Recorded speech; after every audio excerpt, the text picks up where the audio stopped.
Selanjutnya yang perlu dibahas yaitu al-jihah, arah. Untuk samping itu janibah, kalau di bawah itu tahta, kalau di atas itu ala. Untuk bahasa Arabnya itu rumah besar. Dzalikal baitun kabirun. Ini mobil baru. Hadhihi sayyarah jadidah. Bahasa Arabnya tisu itu mindil. Bahasa Arabnya meja itu maktab. Bahasa Arabnya penghapus itu mimsaha. Bahasa Arabnya pena itu kolamun. Bahasa Arabnya pensil itu mirsamun. Bahasa Arabnya sepatu itu hidaun. Kemudian bahasa Arabnya tas itu hakibatun. Kemudian sepatu hidaun. Dukan qaribun minal bait. Toko itu dekat dengan rumahku atau dekat dari rumahku. Ya, terima kasih. Mengenal na'at dan man'ut. Dalam bahasa Indonesia biasa disebut dengan kata sifat. Seperti contoh siswa yang pintar. Lah, siswa yang pintar itu dalam susunan bahasa Arab itu dinamakan na'at dan man'ut karena di situ diterjemahkan yang. Sedangkan mubtada khobar itu biasa diterjemahkan dengan kata itu adalah, ialah, atau adapun. Sifat yang mengikuti terhadap kata yang sebelumnya. Namun dalam bahasa Arab atau istilah nahwu sharafnya itu adalah na'at dan man'ut. Secara bahasa, na'at artinya ikut. Kalau secara istilah yaitu sesuatu yang disebutkan setelah isim atau kata benda untuk menjelaskan gambaran keadaan dan hubungan dengan isim tersebut. Atau gampangnya lainnya itu adalah sesuatu yang didatangkan untuk memperjelas lafaz sebelumnya. Contoh, seorang bocil yang rajin telah datang. Bocil itu bermacam-macam. Ada yang bocil rajin, jelek, pandai, bodoh, dan sebagainya. Namun, ada kata yang rajin itu menunjukkan sifat khusus. Maka yang rajin itu dinamakan na'at karena dia menjelaskan keadaan si bocil yang datang itu. Kata seorang bocil pada man'ut yang disifati, sedangkan kata yang rajin adalah na'at. Ya, untuk lafaz yang diikuti atau bocilnya itu namanya man'ut, sedangkan rajinnya itu namanya na'at. Kalau dalam bahasa Arabnya disebutkan ja'al al-tiflu al-mujtahidu. Pada lafaz ja'a atiflu, atiflu itu namanya man'ut. Lafaz yang jatuh sebelumnya, berada di sebelumnya. Sedangkan al-mujtahid itu namanya na'at karena dia yang jatuh setelahnya man'ut. Kata tifl merupakan man'ut yang disifati, sedangkan mujtahid itu namanya na'atnya yang disifati. Hukum na'at dan man'ut itu harus sesuai dari 4 dari 10. 4 dari 10 perkara. Yang pertama, satu dari i'rabnya. I'rab ini memiliki 3, yaitu ada rafa, nasab, dan jazm. Kalau contoh yang atas, ja'a atiflu al-mujtahid ini sama dari segi i'rab rafa'nya, yaitu rafa sama dengan i'rabnya yaitu rafa dengan dhamma. Kemudian contoh selanjutnya pada itu qaidan adilan. Qaidan itu man'utnya, adilan itu na'atnya. Di sini keduanya na'at dan man'ut itu sama dalam status i'rabnya itu nasab dengan fathah semua belakangnya. Qaidan adilan. Kemudian dalam contoh berikutnya dhahabtu ilal masjidil kabir.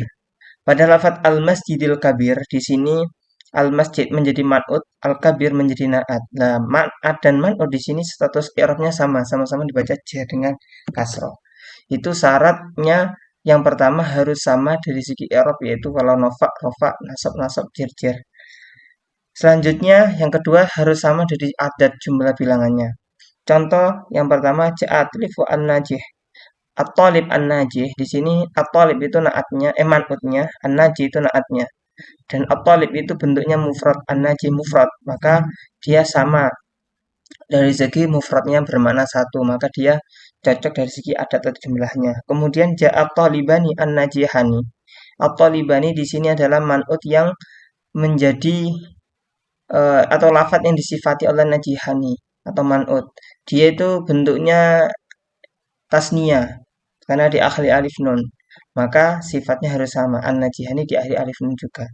Ja'atul labu an-najihun. Pada lafadz an-najihun itu menjadi na'at dari at-tulab. Tulab itu jamak taksir, menunjukkan beberapa siswa-siswi. Nah, an-najihun juga sama, dia itu jamak, jamak mudzakkar salim. Juga menunjukkan banyak. Maka dia cocok menjadi na'at dan ma'nut karena dari segi adat jumlahnya itu sama-sama banyak. Selanjutnya na'at dan ma'nut harus sama dari segi mudzakkar muannasnya. Contoh hadaratul talibu an-najihu. At-talib di sini menjadi man'ut, dia statusnya mudzakkar karena tidak ada tak marbutoh. Kemudian an-najhu dia menjadi na'at, na'atnya juga sama dia mudzakkar karena tak marbutoh. Maka dia cocok untuk menjadi na'at dan man'ut karena satu sama-sama mudzakarnya. Kemudian ada contoh yang mu'annas, contohnya hadratit talibah an-najihah. At-talibah di sini itu mu'annas karena dia diakhiri tak marbutoh. Sedangkan an-najihah di sini adalah mu'annas juga karena tak marbutohnya. Maka dia cocok untuk menjadi na'at dan man'ut. Itu syarat yang nomor 3 harus sama dari segi mudzakkar. Kalau mudzakkar mudzakkar, kalau mu'annas mu'annas. Yang terakhir syarat apa namanya?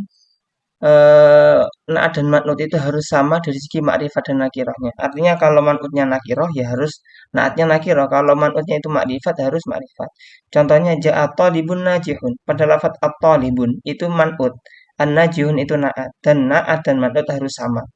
Sama dari segi apa? Talib itu nakirah. Najihun juga nakirah. Berarti dia sama-sama nakirah. Maka sah untuk dikatakan na'at dan man'ut. Contoh yang lainnya yaitu makrifat. Ja'a at-talibu an-najihu. Pada lafaz at-talibu man'ut yang diikuti itu ada al, berarti menunjukkan makrifat. Maka an-najihu itu juga makrifat dengan al juga. Maka keduanya sama-sama bisa menjadi na'at dan man'ut karena sama-sama makrifat. Ini contoh lebih mudahnya. Hamid tajir goni. Tajir itu mufrad, kemudian i'rabnya rofa, kemudian mudzakkar, kemudian nakiroh. Gonion yang menjadi naat itu sama. Gonion itu juga mufrad, kemudian gonion juga rofa, gonion juga mudzakkar, gonion juga nakiroh. Beda dengan lafadz fil madinah al munawwarah. Fil madinah itu dia makrifat dengan al.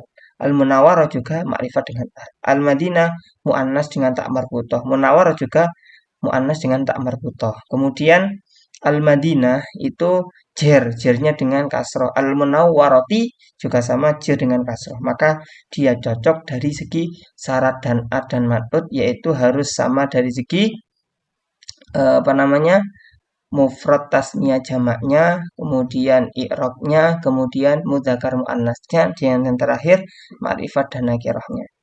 Selanjutnya materi yang kedua yaitu mutada dan khobar. Lebih mudahnya mutada itu adalah isim rofa yang diterangkan atau yang terletak di awal kalimat. Sedangkan khobar itu isim yang menerangkan terhadap mutada atau dalam alfianya wa khobarul juz'ul mutimul fa'idah wallahi barun ka ayatu syahidah.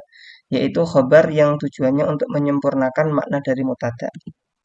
Selanjutnya ciri-ciri mutada. Mutada itu ada di sini sebutkan 4 ciri-cirinya. 1. Berada di depan, dibaca rofa dengan dhammah. 2. Umumnya mutada terletak di awal kalimat, tidak pada kasus-kasus tertentu. 3. Secara umum mutada itu makrifat dengan al, alif lam. 4. Mutada bisa juga berupa isim dohir atau juga isim domir. Ciri-ciri khobar. Sedangkan khobar itu harus dibaca rofa juga, umumnya dengan doma. Kemudian khobar harus sesuai dengan mutada dalam jenis dan juga bilangannya. Tidak sedetail atau tidak selengkap atau tidak sebanyak syarat dari na'at dan man'ut. Cuma dari jenis mudzakkar muannas sama bilangannya, adatnya aja. Nakirah ma'rifat tidak. Kemudian macam-macam mutada.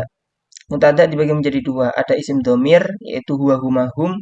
Ada yang isim dohir, yaitu Muhammad atau yang lainnya. Contoh isim dohir, Muhammad yakif. Muhammad itu menjadi mutada, dia di depan. Dibaca rofa dengan dhamma.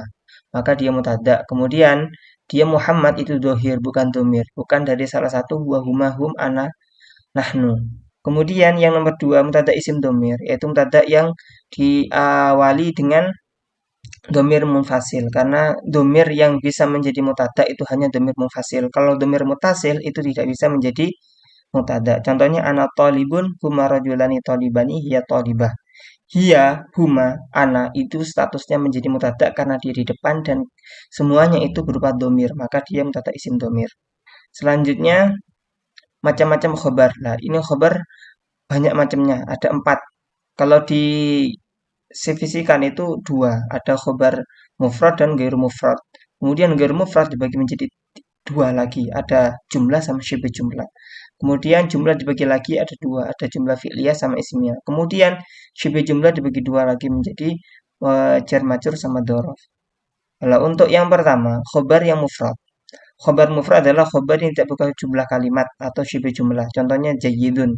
Muhammad itu mubtada'annya. Jayyidun itu khobarnya. Khobarnya di sini itu mufrad, maka dia dinamakan khobar mufrad. Kalau Muhammad koma, ini beda lagi. Muhammad koma amam al-fasli, ini khobar gairu mufrad contohnya. Itu jumlah fi'liyah. Lebih tepatnya kita belajar lebih dalam di contoh-contoh berikut ini. Khobar gairu mufrad.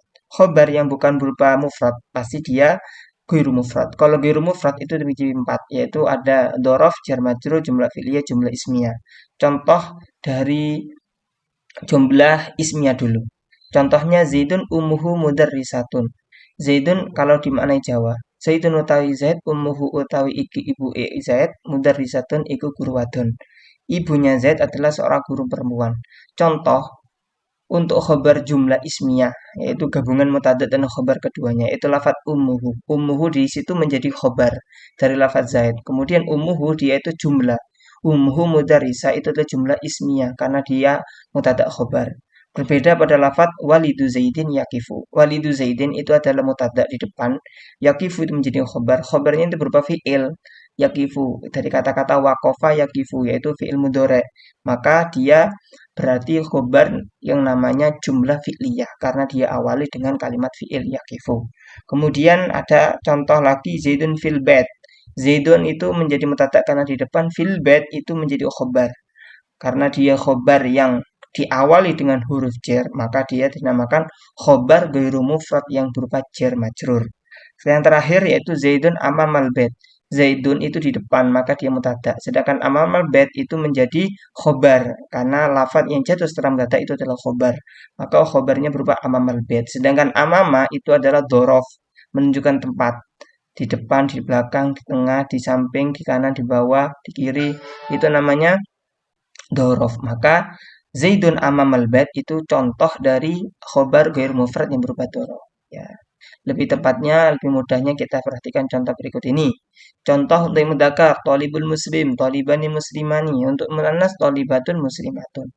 Ila akhirih. Macam-macam mutada khobar. Lah, ini yang terakhir paling akhir sekali, yaitu mutada khobar. Itu ada dua model. Ada yang mutada muqaddam, khobar muakhir, yaitu contoh-contoh yang normal di atas tadi. Lah Zaidun amamal bait. Zaidun utawi Zaid amamal bait iku tetep ing dalam ngarepe omah. Zaid di depan rumah. Zaid itu menjadi mutada, kemudian amamal bait itu menjadi khobar. Lah susunan ini normal umumnya mutada itu di depan, kemudian khobarnya itu di setelahnya. Namun ada yang dibalik. Lah ini sangat langkah dan jarang, namun perlu sampean ketahui ciri-ciri khobar yang didahulukan yaitu namanya khobar muqaddam dan mutadak yang diakhirkan namanya mutadak muakhir. Itu ciri-cirinya didahului musawek-musawek. Salah satu musaweknya adalah didahului dorof, didahului huruf jar, atau disifati dan sebagainya. Amamal bait itu contoh pada Alfia warajulun minal kiram indana.